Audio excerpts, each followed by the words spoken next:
Se você acha que já viu de tudo quando o assunto é vampiros, Isso vocês que pensam. se prepare para mudar de ideia. A Hora do Vampiro, uma nova adaptação do clássico de Stephen King, trouxe de volta os vampiros mais aterrorizantes do que aqueles que você já está acostumado a ver. Nada de glamour, nada de romance. Aqui o medo é real.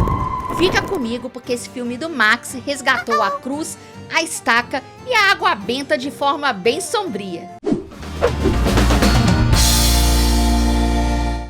Olá, meus amigos fãs do terror. Eu sou a Gabi e esse é mais um Pode Ver Sem Medo. Chegou aquele mês mais esperado por nós. Os fãs do terror amam o mês do Halloween. E com ele, filmes e séries chegam pra gente entrar no clima. E o filme que eu trago é o Salem Slot, ou A Hora do Vampiro, como a gente conhece por aqui. Ele está no Max. É um clássico de Stephen King que volta agora com uma nova adaptação. E olha só, eles não economizaram no clima sombrio e nas cenas pra assustar.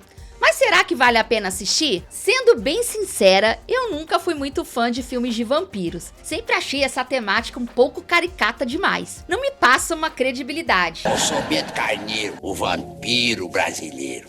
É claro, credibilidade são filmes de fantasmas, vai. I see dead people.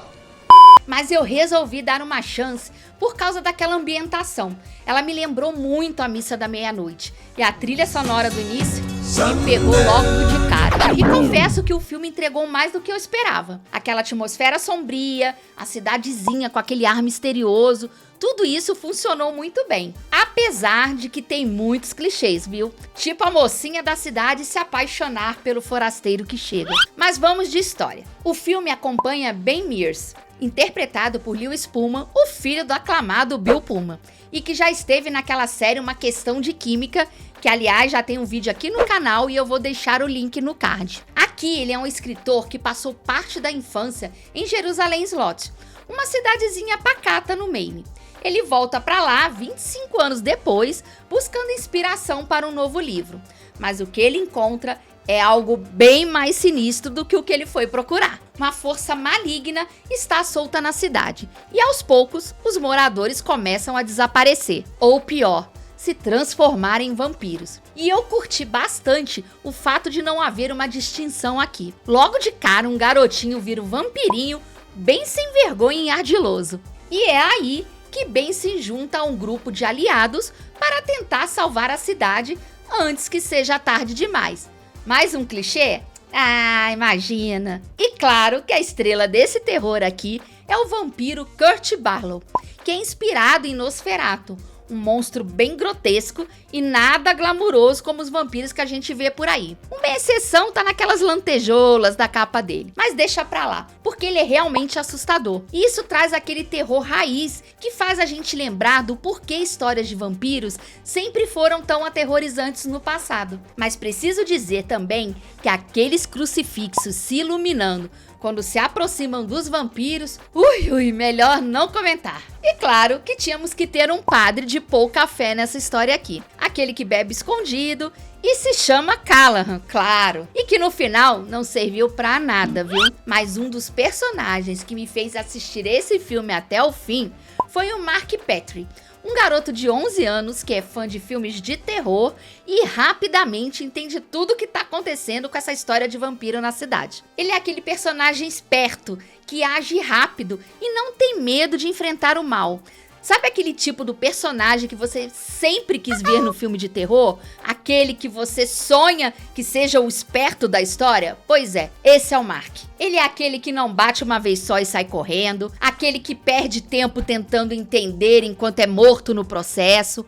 Pelo contrário, ele é aquele que pega a mochila, ajeita os óculos e com sua água benta abastecida, sai pra caçada. Ele é sem dúvidas uma inspiração aqui nesse filme. Então sim, eu recomendo Salem Slot se você quer entrar no clima do mês de Halloween. Ele é um bom entretenimento que resgata os vampiros como deveriam ser, figuras do mal, que têm sede de sangue e sua única salvação é a boa e velha estaca de madeira no coração. Sem glamour e sem romance. Mas não espere um terror de dar medo não.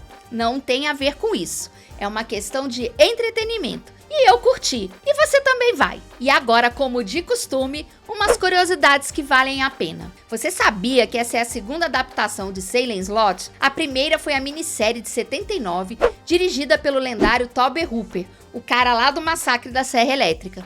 E ainda rolou outra minissérie em 2004. A proposta do diretor Gary Dauberman com essa nova versão era fazer os vampiros voltarem a ser assustadores. Ele queria se afastar dos vampiros romantizados que invadiram a cultura pop com Crepúsculo e The Vampire Diaries. Salem Slot de 2024 fez um ótimo trabalho em ambientar o filme em 75, utilizando pequenos detalhes que aumentam a imersão. Um exemplo disso são os filmes que são exibidos lá no drive-in durante a batalha final, o The Drowning Pool e Night Moves, ambos lançados em 75. Embora eles não sejam filmes de terror, esses thrillers estrelados por Paul Newman e Gene Hackman, respectivamente, envolvem investigadores desvendando mistérios em pequenas cidades. Um paralelo bem interessante com a trama de Salem Slot. Esses toques sutis reforçam a atmosfera de suspense e mistério do filme. E tem um easter egg bem bacana logo no começo do filme. Ben passa por uma oficina onde está sendo consertado um Plymouth Fury vermelho de 57, o mesmo carro de Christine, outra obra de Stephen King. E também há uma divertida e profunda referência a filmes B no quarto de Mark. Um pôster do filme britânico Trog, de 1970, estrelado por Joan Crawford. Esse filme de terror e ficção científica, que na época foi duramente criticado devido ao seu enredo absurdo sobre a descoberta de um troglodita da Era do Gelo na Grã-Bretanha moderna, mais tarde se tornou um clássico cult. E em 1975, Trog seria o típico filme de terror cafona que Mark adoraria assistir em uma sessão de fim de noite. Com essa atmosfera sombria, uma história cheia de mistérios e personagens que te fazem torcer até o fim, o filme é sim um prato cheio para quem ama esse gênero. E já sabe, hein? Cuidado com o que se esconde nas sombras. E você, me conta, já assistiu A Hora do Vampiro? Me conta tudo aqui. E claro que se curte um terror com uma ambientação sombria, eu vou te deixar aqui mais uma indicação. Uma série imperdível, A Dura. Não deixe de ver. E até a próxima!